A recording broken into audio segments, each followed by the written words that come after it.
One of the surefire guarantees these days is that Justin Trudeau does not like to talk about oil and gas. And it's increasingly an international topic, particularly with respect to Ukraine and Russia. And Marcus Kolga knows all about that. He's with the Macdonald Laurier Institute in Ottawa. Joins me right now because I want to get to the bottom of this decision to send the turbine back.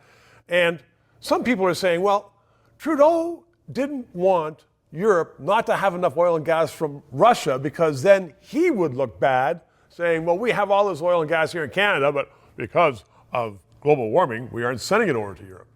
Well, I mean... And we look a little bit it's selfish. I get that. The problem is that Canada could have been helping our European allies already years ago. We knew that Vladimir Putin was weaponizing gas against those nations back then, right, and that it became a security concern. Our European allies asked us for gas and have been asking us to supply gas to Europe for a number of years. Because we haven't been doing that, we don't have the infrastructure to send gas to Europe.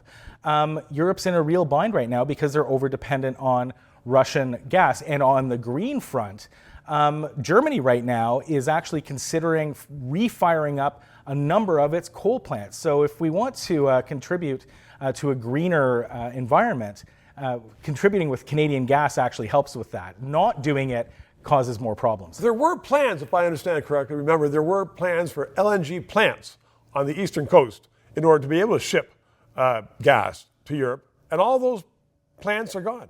That's right. I wrote about this already 3 years ago, calling on the Canadian government to consider fast-tracking some of those plants to make sure that we could get that gas to Europe as a matter of national security. And why weren't they built?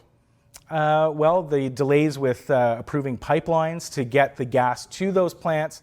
I think that those companies that were willing to buy them just simply lost interest. The process, the environmental process, was that onerous, and so most of those projects have now been abandoned.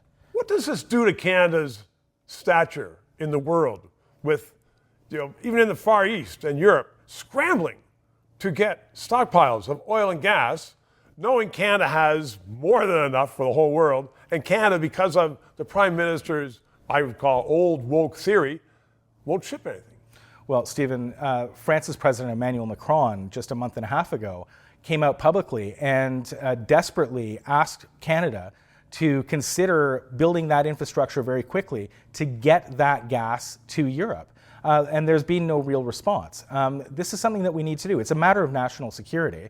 The Prime Minister could fast-track these permits and get that infrastructure built quickly. There are offshore options to get that LNG off to Europe. There are things that we can do, and we need to do them quickly. And let's not forget, Canadians are going to benefit from this. Alberta will benefit from this. There's a huge market in Europe, and they're begging for our gas. We need to do something quickly. Marcus, great point. Thank you. 3 minutes. If you did not know that the red ensign, formerly Canada's flag, has now been labeled by the Canadian government a symbol of hate, and they're sending that to all the students, then press subscribe and PayPal and learn more.